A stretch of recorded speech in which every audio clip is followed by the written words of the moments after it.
We provide you the platform to turn your dreams into reality. Give wings to your aspirations with KR Mangalam University.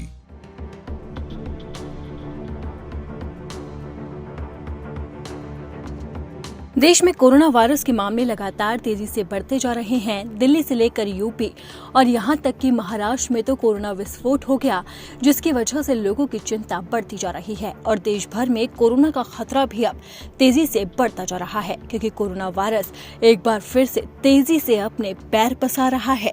देश में corona virus के मामले बढ़ता देख मोदी सरकार भी सक्रिय हो गई है। बताया जा रहा है कि कोविड-19 के 250 से ज्यादा मामले सक्रिय हो चुके हैं। इन मामलों को देखते हुए ही एक समीक्षा बैठक की गई। अब आपको बताते हैं कि किस राज्य में कितने कोरोना के मामले सामने आए, जिसकी वजह से राज्य से लेकर केंद्र सरकार की टेंशन बढ़ती ही जा रही है।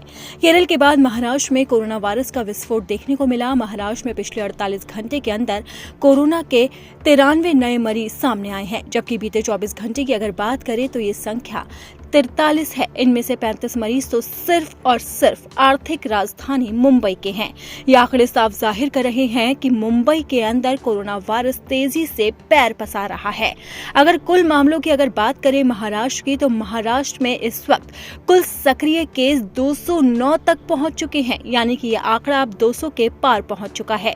महाराष्ट्र सरकार के स्वास्थ्य मंत्रालय ने सभी संदिग्ध मरीजों के सैंपल लेने का निर्देश दिया। साथ ही एक्टिव मरीजों के सैंपल लेने के निर्देश के साथ ही उन्होंने कहा है कि जो भी कोविड-19 के मरीज हैं वो अपने घर में रहें या फिर अस्पताल में भर्ती हो जाए।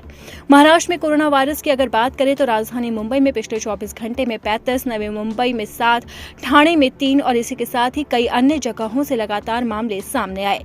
अब बात करें नोएडा की, तो नोएडा में कोरोना का एक नया मरीज मिला है, जबकि गाजियाबाद में कोविड-19 के मरीजों की संख्या 4 हो गई है।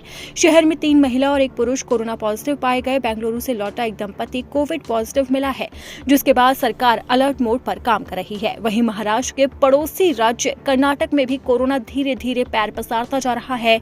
यहां पर मरीजों की तादाद 35 हो गई है। बेंगलुरु में 9 महीने की एक बच्ची में भी कोरोना वायरस मिला है। अब बात करें केरल की, जहां पर सबसे ज्यादा कोरोना वायरस फैल चुका है। केरल में कोरोना संक्रमित मरीजों की संख्या 273 है।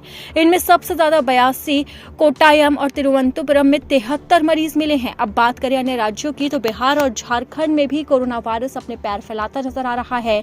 बिहार के अंदर कोरोना वायरस के 2 मरीज मिले हैं, जबकि झारखंड में भी कोरोना वायरस का 1 मरीज संक्रमित मिला है।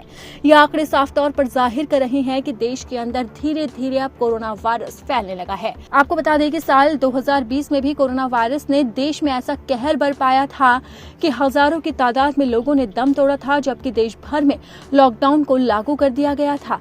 अब एक बार फिर से कोरोना वायरस देश के अंदर धीरे धीरे पैर पसारता जा रहा है, जिसे लेकर राज्य सरकार से लेकर केंद्र सरकार तक एक्टिव मोड में काम कर रही है।